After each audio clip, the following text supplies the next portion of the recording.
She gazed around her stumped. It was pitch black by now, no moon, and since the occupation they had given up lighting the street lamps, and except for the lights from the Crooked Billet Tavern 2 blocks away, there were no signs of life.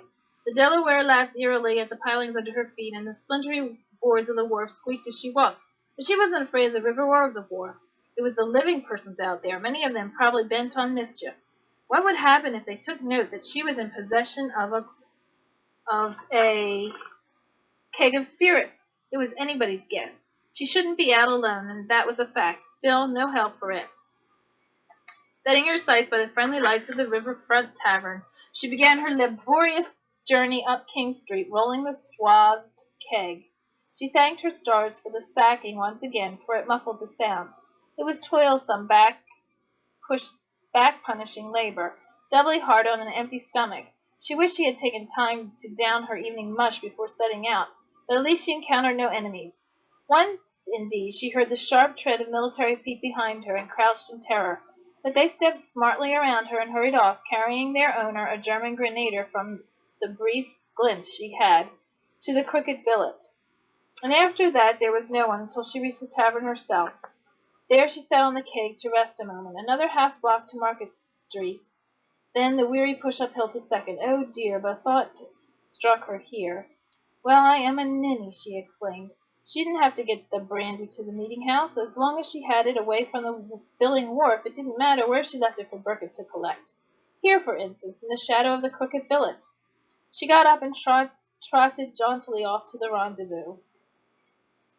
20 minutes later she stood with the discomfited Burkett, silly idiot, letting the child lead you by the nose, and watched Lieutenant young husband sample her wares. Frowning, he put the first glass to his lips and sipped. Like magic, his brow cleared. I say, he said, holding up the glass. Here, you chaps, do try this. Absolutely first class. And you, missy, we shall be wanting more of this.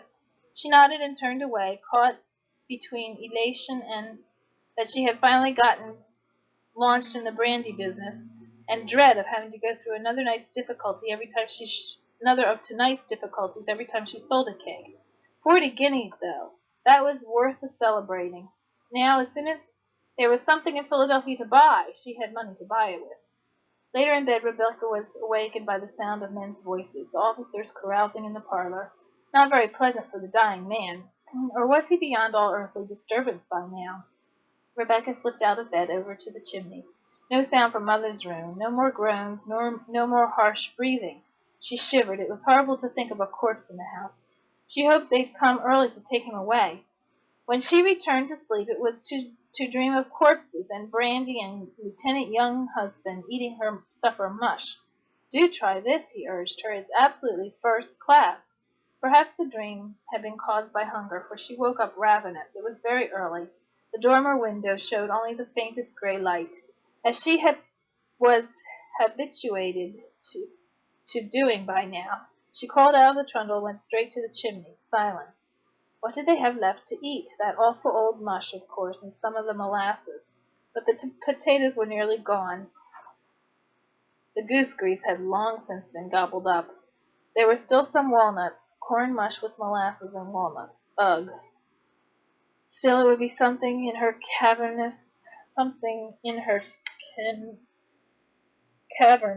inside. Downstairs there was a dead man, and all she could think about was food. It seemed sacrilegious somehow. She tried to picture the pathetic gravestone. Died October ye 14th, 1777, in the 20th year of his age, and feel piteous. But it was no use. Well, being hungry wouldn't bring him back to life, so she might as well get downstairs to the kitchen to see what she could find. And as it turned out, what she found was Fitch. Burkett was missing from his usual place in the upper hall, but the officers were still in the parlor, sprawled on chairs and tables, and in one case the floor, snoring blearily under her grandfather's eye. The room stank of stale brandy and tobacco fumes. Then, as she crept down the last flight of stairs, she became aware that someone was moving about in the kitchen, and there, seated at their supper table, a pot full of tea before him, was the manservant. He rose and made her a courteous little half bow. I apologize for my presence, miss. It was impossible for me to prepare a repast at the chamber fire this morning, so I hoped, since it was so early, that the family would not object to my using the kitchen for this one occasion."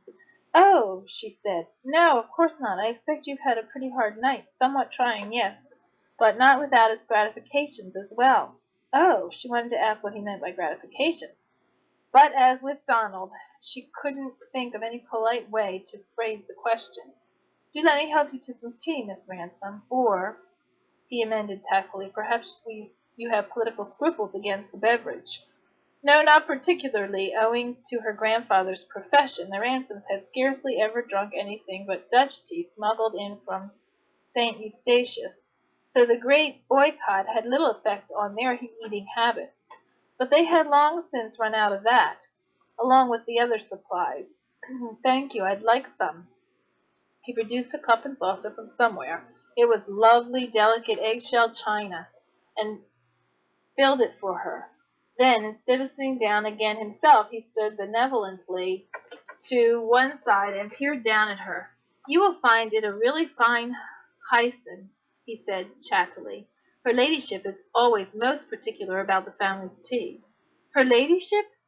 "Lady Ottershaw, Miss, Mr. Frederick's mother. Sugar, I regret I am able to offer you milk." Rebecca took an agitated sip. Now that he'd mentioned his master, hadn't she better ask about him, offer condolences? "Yes, the tea is good, but aren't you going to drink yours?" "When you have finished yours, miss. It's not suitable that we should eat at the same table." "Consorting with the enemy, you mean?" He smiled slightly. "No, miss. You are the young lady of the house. It is not suitable that you should share a table with a servant." Rebecca, who had been eating at the same table with Ursula and her predecessors for 14 years, couldn't make head or tail of that. The English did have some curious ideas about things. Well, it was his feat, not hers. The tea certainly was good. Why didn't the Dutch ship Hyson, or whatever it was he'd said, instead of plain old Bohea? Rebecca stopped stalling. She took another strengthening sip and braced herself. What time did that is the end? When did it come?" "The end, miss?" "The captain, Mr. Frederick."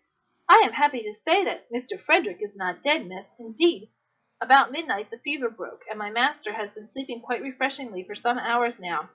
It was in order not to disturb him that I came down here this morning." "Sleep, you mean?"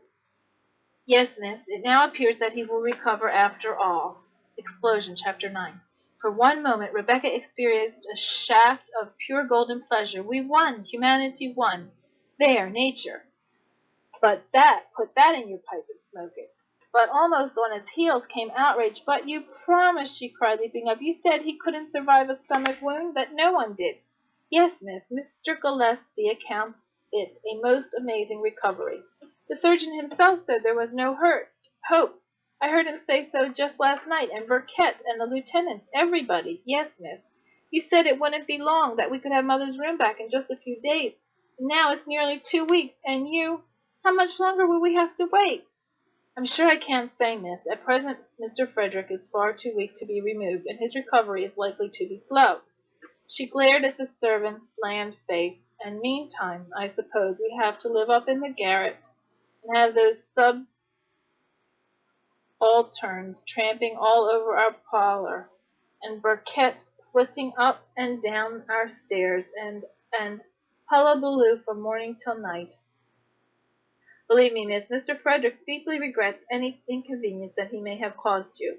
Fitch cleared his throat. "As for the room, there is every likelihood that it would have been sequestered eventually anyway, once General Howe moves the main body of the troops into the city. That, she was beginning to realize, would have been far preferable to the present situation. Even Captain Cargill's occupancy would have been preferable, because she could always contrive to get into the room sometime when he was out, to rescue her precious papers. But the convalescent captain in town would, in effect, keep a night and day guard over the secret drawer. What was she going to tell Will's messenger when he showed up? "I can't give you the papers. The king's officer is sitting on them." A pretty mess she'd made of it. No, she thought rebelliously, I didn't make a mess of it. I only did what Will told me, and the rest just happened. Drat that old Captain Howe. Why couldn't he just die peacefully, the way he was supposed to? Fitch was speaking again. Such a thing is to be found. What was that? I was saying that the nature of Mr. Frederick's injury is such that he can digest only the most delicate of foods. I wonder if you, miss, as a native of the city, can direct me to a cellar of milk and eggs. There aren't any. None? Not at the moment. She explained about the militia and the obstructions of the lower Delaware. If you could get through the British lines, you might be able to buy some provisions from the farmers west of Schuylkill or north of Germantown. But you'd be running risk of capture by the militia unless you went in force. I see. The manservant ran his eyes swiftly about the kitchen, noting its cupboard as bare look. Well, perhaps materials for a light gruel are available. I shall have to look for myself. Not much fun, Rebecca said shortly. Then she turned on her heel, grabbed up a shawl, and left by the outside door. She had to think about this new state of affairs. She had to see if there was something she could do. Despite the calamitous news with which it opened, the day was a good one. There were 40 gold guineas to spend, and by dint of asking a few discreet questions, Rebecca actually found something to spend them on. There was a scrawny chicken for dinner, their first meat in weeks and weeks, and by slipping 5 of the lovely coins into the hands of a work detail, she induced some soldiers to divert a whole cord of firewood from their quarters to the ransom basement. Good old bribery and corruption, she thought. What would we do without them? Twice during the day she was accosted by officers wanting to know if she was the young person with brandy to sell. She was astonished at the rapidity with which the news had spread, but alarmed too. If they thought that highly of it, surely it was in great danger of confiscation. I'm not prepared to let another keg go yet, she answered them cautiously. Yes, but look here, Missy, one said. I'll pay you an excellent price, more than young husband, if you like. Not yet, sir, maybe next week. By rights we should confiscate the lot and give you nothing, you know. She shook her head and hurried away. Before she agreed to another sale, she was going to have to devise some way of delivering the spirits that would not reveal its secret hiding place. When she got home that evening, she found a small notice that appeared on the door of Mother's room, penned in a delicate spider-webby copper plate. Captain the Honorable Frederick Augustus Town, the Light Company, His Majesty's 4th Regiment of Foot, the King's Own Royal Regiment. Captain Cargill happened to pass through the hall at the same time Rebecca and Amelia did. He stopped and glared at the notice, his pale orange brows drawn together into a scowl. Pah! He snorted. Rich young wastrels, too much money for their own good, call themselves king's officers. Pah! And stamped off. Rebecca felt herself warm to the injured captain. Anyone who incurred Captain Cargill's wrath had to have some good in him. What's a wastrel? Amelia demanded. Someone who spends money recklessly. Does that captain in Mother's room, does he spend money recklessly? How should I know, Amelia? Is he rich? Well, he certainly has a lot of servants. She counted them. Fitch the liveried manservant, Burkitt the batman, Addison the orderly, and Parkin the groom. There was a part-time laundress as well, Addison's wife, and a chef, Burkitt said, although Monsieur had been on loan to one of the general officers for some months now. It made poor little overworked Stowe look a bit feeble. In addition, his personal equipment, stored in the ransom parlor, was all of the finest quality. A mess kit of tooled morocco, a leather campaign trunk with his initials in silver, engraved silver spurs, and paired pistols to match, not to mention the Hyson tea and the delicate china that Fitch served it in. Then the nightshirts and sheets that Mrs. Addison scrubbed away at so painstakingly were of the most dainty linen and dripping with lace and embroidery.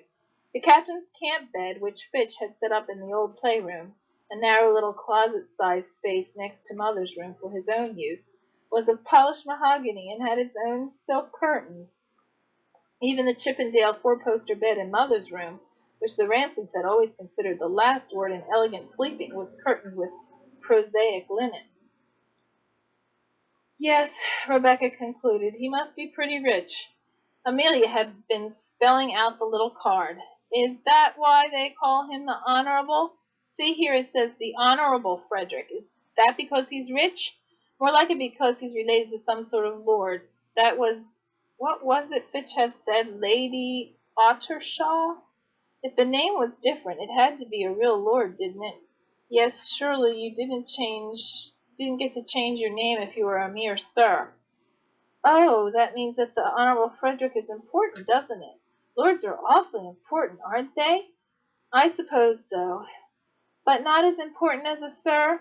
Oh, much more important than a sir. Rebecca was not strong on the tables of prejudice, but she was fairly sure on that point. Of course there are lords, and some are big and some aren't so big, but even a little old insignificant lord is better than a plain knight. Well, isn't Sir William higher up than Lord Cornwallis? That day we went to see him ride in, you said, that's military rank, that's different. Oh, Amelia glanced back at the card and took a new tack. What's a light company? Do they have dark companies, too? Well, I'm not sure, Rebecca answered, grinning. But I think it means light infantry, light in weight, not in color. Why are they light? They have to get around fast, scout, stand picket duty, that kind of thing. What do they call them when they're heavy? Oh, Amelia, that's enough questions for one day. Ask Burkett. That would fix Burkett for trying to ferret out secrets. I have to think. And so she did. But the more she thought, the more frustrated she felt. That door with its neat little notice. If only there was some way to get past it unseen and get those vital papers out. But Fitch and the sentries between them kept it guarded for 24 hours a day. By week's end they had established a kind of routine. The patient would waken in the morning. They could hear him talking from time to time, be visited by the surgeon, read his mail, and take some kind of meal. Then, toward noon, silence would fall. The patient was sleeping. Fitch would emerge. Addison would take his place in the sick room, and the manservant would depart to do his marketing. Sometimes on her own excursions, Rebecca had glimpses of him patiently trying to track down something his master could digest. He never came home empty-handed, but it took him longer and longer every day. The patient usually wakened again in mid-afternoon, but with Addison still on guard. And then visitors would arrive and depart in a steady stream until nightfall, and sometimes after. Fitch returned late in the day with whatever food he had managed to glean, and thereafter rarely left the sick room until the following morning. Really, it's too tiresome of them, Rebecca told herself angrily. They might leave the poor man alone for 5 minutes once in a while. If they did, say, if Fitch were away the whole day, and Addison had to leave his post to eat a meal, and the patient were asleep, Rebecca could take a chance on creeping in and rescuing the papers. A great lot of ifs, though. By then, General Howe had abandoned his Germantown lines and moved the main body of his troops into Philadelphia. Rebecca saw immediately that Fitch had been right about their rooms being sequestered in any case. Nearly every house in town, Whig or Tory, had its military lodgers, and who was billeted where was, for some days, the chief source of city's gossip. There was even a certain catch-it in having an officer of high rank assigned quarters in one's house. General Howe took over the master's roomy mansion at Fifth and Market and installed his mistress, Elizabeth Loring, the elegant wife of his commissary of prisoners. General Kai Fawson, in command of the Hessians, Anspachers, and other German troops, was accommodated at James Chawalder's near Dock Creek. A building in Chestnut Street was set aside for Lord Howe in case the admiral ever got his ships up to Philadelphia. Sir William S. Erskine, the quartermaster general, lodged at the West House up the street from the Ransoms, and Lord Ralden, appropriately enough, with Mrs. Swords in Lodge Alley. And Dr. Franklin's vacant house, with its little courtyard off Market Street, was assigned to Captain John Andre of Brigadier Gray's staff. Less fortunate were the people whose vacant houses or shops were turned into stables. Many grooms, to ease the mucking out problem, simply cut holes in the floors and swept the refuse into the basement. Parkin found a vacant ship's chandlery down the street from the ransom, which he expropriated for Captain Tow's 3 horses, and there he could be seen of an afternoon smoking a stubby pipe and lovingly polishing tack. The king's troops had completed a line of fortifications across the north end of the city and supplemented the row of redoubts with a marsh made by damming up Conshohocken Creek. Then they built a floating bridge over the Schuylkill at Middle Ferry and were ready for the winter, or almost ready. Clearly the next and vital step had to be the reduction of the river forts. One morning Rebecca was roused by a noise in the street, and peering out saw a line of Hessians being marched out of the city toward the south. Late in the afternoon, a rattle of musketry from the Jersey side of the river revealed that Fort Mercer at Red Bank was under assault. But the Hessians were bloodily repulsed, with the loss of their commanding officer. And the following day Lord Howe managed to get some warships within range and set about bombarding the little fort. When Rebecca started out on her customary search for something to scrounge or buy, she took the children along to watch the show. It was a spectacular one. The fort was barely 6 miles from the center of the city, one from Gloucester Point at the tip of the peninsula. They had only to take the road south to have a perfect view of the winking muzzles, billowing cloud of gun smoke, to be assaulted by the furious roar of the ship's cannon. They weren't the only Philadelphians to go sightseeing either, for several gigs passed by, heading in the same direction, and even some off-duty officers. Rebecca let Amelia chatter away excitedly and went back to her old problem. She could almost picture what would happen.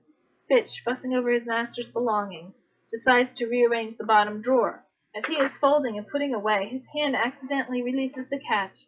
What have we here? Aha! A letter from Dr. Franklin, a letter mentioning gold that's being shipped to the rebels. Can the gold be hidden in this house? Let us search. She shivered. Her only real protection lay in the British not knowing that anything of importance was in the house. For if they ever set themselves to hunt for it, they would find it in very short order indeed. But how could Fitch be lured away? She had just fabricated the thought when, out of the smoke of the cannonading, there came the most enormous flare of fire, 100 yards high. An instant later it was followed by an ear-shattering roar. The ground rumbled underfoot, like an earthquake. "Becky!" shrieked Peter, clutching her, and Amelia gave a little scream and held her ears. "Something's blowing up," Rebecca said. She clutched the children, watching a huge cloud of smoke pillar upward from the angry flames. A secondary explosion occurred, and black bits flew high in the sky. As they stood transfixed, something arched through the air and thumped to the ground 10 feet away. A ship's deadeye, blown loose from the rigging. So it was one of the warships that went up. Peter was crying, and Amelia was about to join him, but Rebecca paid no attention. The deadeye still had strands of rope clinging to it, making it look like a horned animal. An idea flickered in Rebecca's head. "A cow," she said, releasing the children. "A cow of his own." It was so obvious she wondered why Fitch hadn't thought of it himself. If he had a freshened cow on the premises, he could get all the milk his master wanted. A good milker would cost a great deal, of course, but the Honorable Frederick was rich, and to buy a cow, Fitch would have to make a fairly long excursion west to Delaware County or north to Montgomery. Maybe he would have to be gone 2 days or more. "Come on," she said, jumping up. "We have to go find Fitch. Amelia, bring that deadeye. Every bit of wood counts." Fitch listened attentively and said that he had thought of the same thing, but had decided to postpone it until the river was clear and the roads in some measure protected by the fleet. "That may be quite a while," Rebecca pointed out. "We were told last summer that the garrisons of the forts have orders to hold out to the last extremity." "Very valiant, no doubt, miss. But the rebels rarely do hold out so long, now do they?" The Hessians failed to take Fort Mercer, and the ships haven't made much headway either. Did you see the frigate explode? Yes, he said thoughtfully, the Augusta. Perhaps you're right, miss. Perhaps it would be better not to wait. The next morning it was announced that Fitch and Parkin, escorted by Edison and 3 armed dragoons, were off to buy a cow. Elated, Rebecca made her plans. It all fell out just as she had hoped. Burkitt was left alone on duty. He hovered about conscientiously until nap time came. Then he tiptoed out and departed to have his dinner. The captain was to waken and ask for something, miss. You come running for me at the stable, miss. Would you do that for a kindness? All right, she said, trying not to sound too eager. The moment the front door closed behind him, she moved. The chamber door opened soundlessly. She peered around the corner, took a deep breath, and slipped inside. It was the first time she had stood there since the night of Germantown. The room looked very tidy. The shutters had been half closed, so that it was pleasantly dim, with only a warm hint of sunlight excluded. The fire crackled softly, reflecting off the polished surface of the great chest-on-chest. Rebecca sniffed. Hickory. Half of Philadelphia had no firewood at all, and Fitch had somehow found a cord of fragrant hickory. A neatly brushed and gold-braided tricorn lay on the seat of a chair, and a sword in its scabbard was suspended from the back by its belt. But those were the only sign of a military occupation. A little breathlessly, Rebecca stood on tiptoe to peek at the patient on the curtained bed. The Honorable Frederick's knees were bent, propped up on pillows apparently, and some kind of cage protected his wound from the weight of the bedclothes, making his middle look swollen and shapeless. Lace from one of the famous nightshirts frothed at his throat and wrist. He himself was plain, now that she took a close look. His face, black with sleep, was bony and triangular, his ears cupped. His hair, the color and nearly the consistency of straw, stood up in odd tufts and stokes all over his head. He was pale, but did not look particularly ill. It was difficult to associate what she saw now with the bloody figure of Germantown night, or with the ghastly sounds that occasionally came up from the chimney. Well, this wasn't getting her the papers. Rebecca turned toward the chest-on-chest and began wearily crossing the floor, 1 step, 2, 3. Now, if only the floorboards would manage. Eek! She froze, 1 foot half raised, and started a sideways look at the bed. The captain sighed, but did not stir. She allowed herself a moment to breathe. Maybe if she walked on the joint between the 2 floor planks, there would be less chance of their bending and betraying her. Worth a try. She began again. 4 steps, 5, 6, 7, 8. Good idea about the joint. 9, 10, and here we are. Moving carefully, she eased herself down on her knees and took hold of the drawer pull.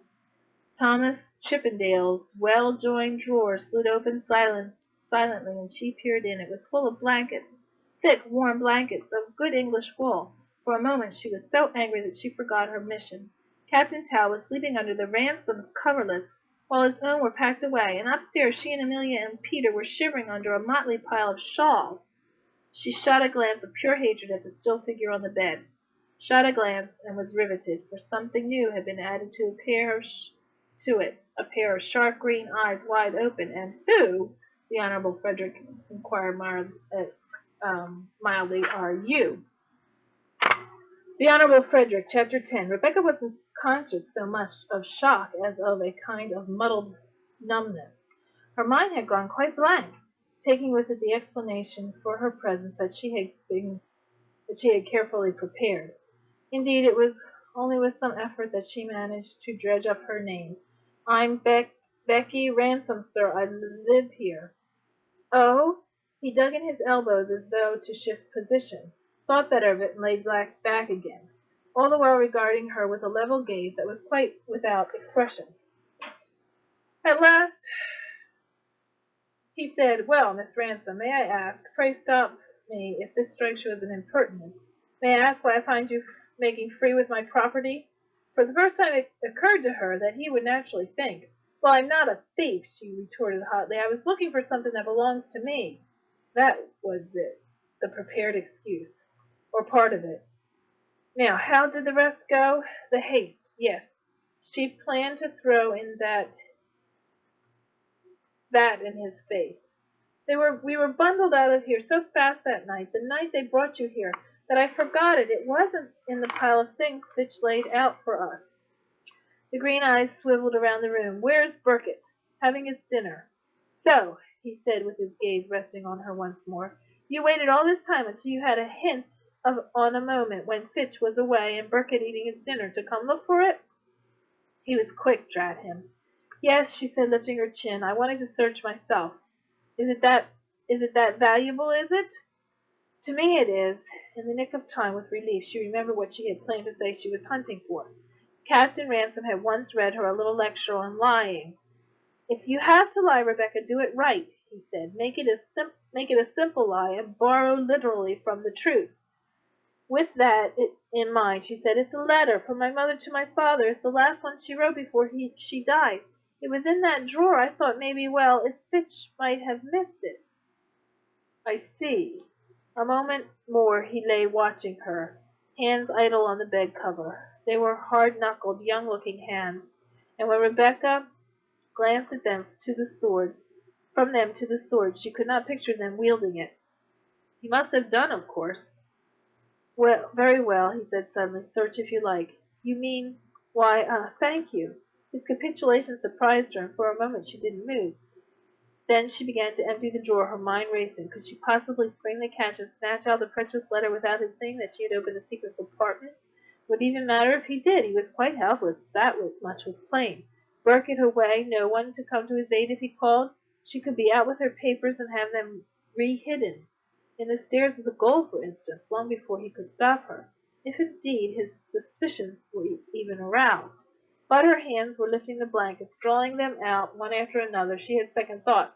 It was the very presence of the blankets that prompted them. Fitch wasn't likely to go probing about in a mere storage drawer as he might in a drawer full of nightshirts or spare breeches or hair ribbons. The paper had been safe here so far. Perhaps the smartest thing, since she couldn't remove them unobserved, was to leave them. Still, she'd never get another chance like this, retrieve or leave. She was just removing the last blanket when she heard a familiar furtive step in the hall. Stowe! She had forgotten about the other soldier servant. The Honorable Frederick did, after all, have someone within call.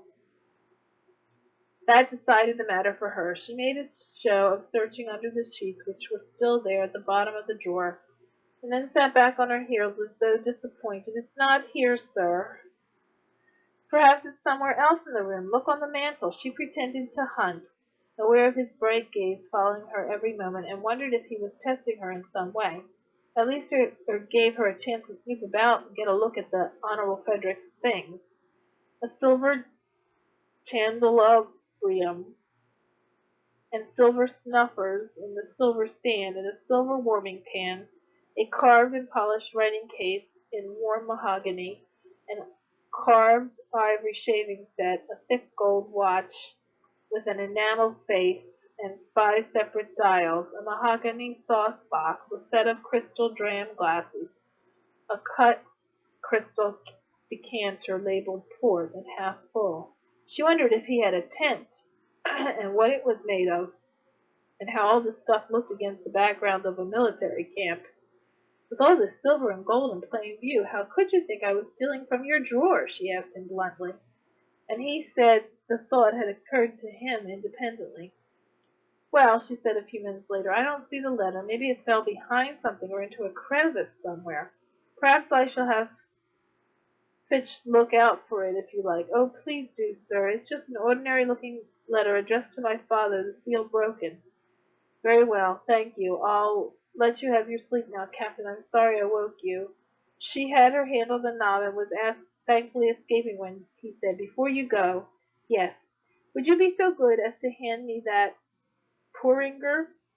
He nodded toward a small covered, double-handed bowl, silver, of course, on the pie-crust table under the window. Rebecca carried it to him, along with a cleaned goose quill that lay beside it. He uncovered the porringer, revealed a dish-water-colored liquid, and made a face at it. Dinner, he said glumly. Pity about you, she retorted. We've been living on corn mush for 2 months. Oh, eyes fixed on her in that curious stare. He applied the quill to the bowl and sucked up half a cupful or so of the gruel.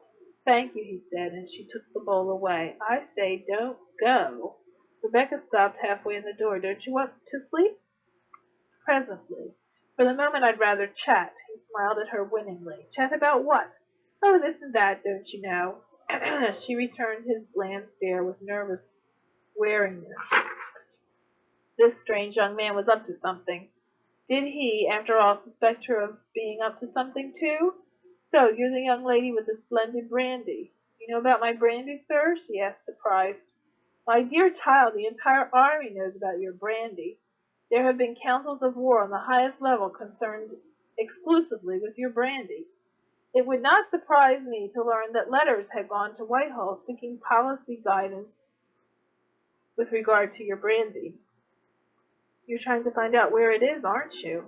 He grinned rather drowsily. "Not precisely. I confess it would amuse me to be a party to the secret of its hiding place.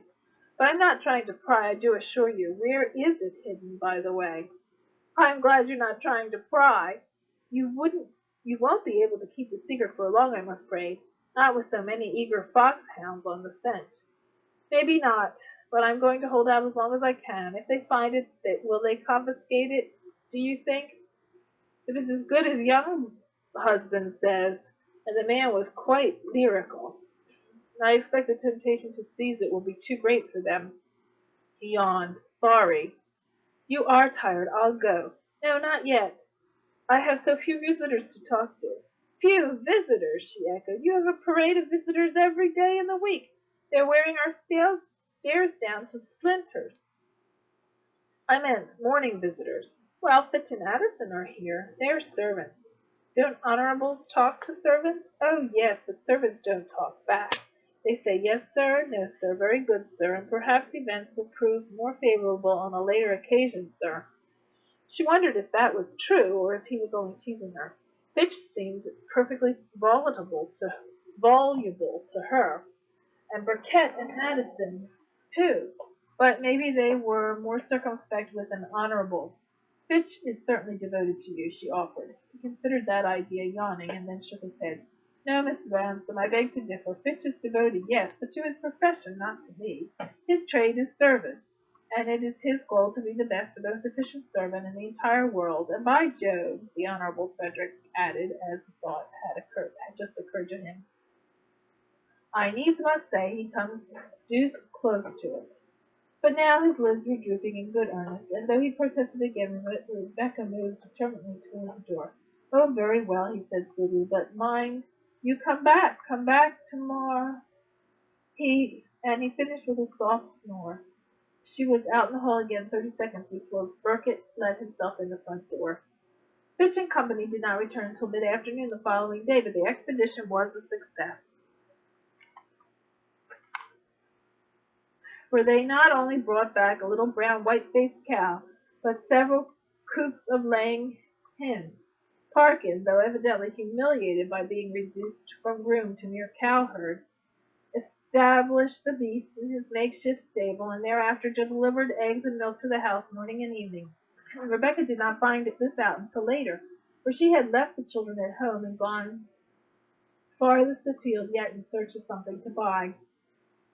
Always before she had hesitated to leave the peninsula, but now she walked boldly past the redoubt at Middle Ferry, crossed the Schuylkill on the new bridge of boats, past the Tete Point on the west bank, and set a swinging pace down the road toward Derby. Her energy was rewarded, too, for she found an old Swedish farmer who sold her 2 large sausages and an entire cheese. When she got home she found that Fitch was back and had been asking for her. Oh, she thought, he's heard I sneaked into the room. But when she confronted him he said nothing of that at all. "Ah, Miss Ransom, Mr. Frederick desires me to ask you if it would be possible to rent the parlor in addition to the bedchamber he now occupies." "The parlor? What does he want? Did you say rent?" "Yes, miss. Mr. Frederick will need space in which to do his company's paperwork. It would be convenient during his convalescence to have it in the same house. So, if it is amenable to you, I don't see why not. His baggage is there already, and his friends most of the time, too.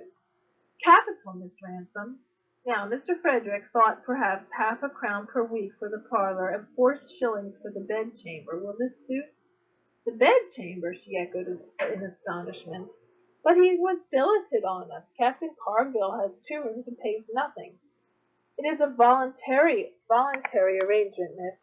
Well, yes, she said, her mind doing sums. It's a generous rate. Splendid. Then it is agreed. The manservant cleared his throat. There is one other thing, miss. Mr. Frederick suggested that, for the time being, you might prefer to receive his rations in lieu of a monetary rent. What was that? I don't understand. Why, as an officer in His Majesty's forces, Mr. Frederick is entitled to a weekly ration. At the moment, he is unable to digest hard food, as you know, so we have not been drawing it. But since provisions are in such short supply, he thought it but sensible that his share be made available to civilians. Rebecca flushed hotly. That was delicately put, but it amounted to an offer of charity. Others in Philadelphia were in want, it was true, but the Ransoms' plight was worse than that of most. Fitch must have described for him their bare larder, at which he had gotten such a good look. And she could blame herself, too, she realized, for the happy-go-lucky pity about you. She didn't like being beholden to the British much more than to the Tory government. But, of course, she could not be proud at Amelia's and Peter's expense. That's very kind of the captain, she said stiffly. Yes, it would be helpful. Very well, miss. Good evening. When, the next morning, she received a summons to the presence, she did not feel independent enough to say no. The Honorable Frederick looked very demure when she reported at his bedside. You wanted to see me, sir? Yes, I thought you would wish to be warned that they're watching the house. Watching? The subaltern, young husband, and that lot. Oh, Rebecca grinned to herself. They could watch the house till they were blue, and much good it would do them. They formed a kind of syndicate, a club devoted to unearthing your Brandy. They've enlisted the convalescents in the shop hospitals across the way. 5 shillings to the man who spies someone emerging from this house with a keg. I see. Why are you telling me this, sir? The Honorable Frederick clasped his hands behind his head and fixed her with his green stare. Oh, I thought the odds wanted evening out a bit. Don't you know? Parcel of grown men against one lone girl. Not sporting. Oh, well, thank you. But I have more help than you think. Was that all you called me up here for? Not precisely. I fancied you might be willing to read to me. 4 full-time servants, and he needed her to read to him? Fitch has other duties, he added, as if she had objected out loud. Burkett and Parkin were unlettered. And Addison, well, he can read, it's true, but not so one can listen with pleasure. It would be a kindness, Miss Ransom. Oh, very well, she agreed. But you don't mind if I knit, too, do you? Peter will need new stockings before the cold weather sets in. It was a compromise she'd just thought of. Besides, she had only recently taught herself the feat of knitting and reading at the same time, and she was not averse to showing it off. Clever girl. He turned his head on the pillow and wagged a finger at Fitch. It's mullet latest. Get it for her, will you, Fitch? The place is marked. So she knitted and read Humphrey Clinker aloud while the wounded man lay under his protective cage and stared up at the tester. And Fitch wandered softly about at his task.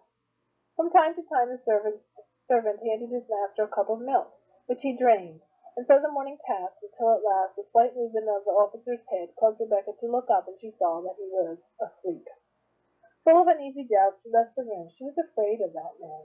It was an inexplicable fear, because he had been, if anything, generous and benevolent towards them.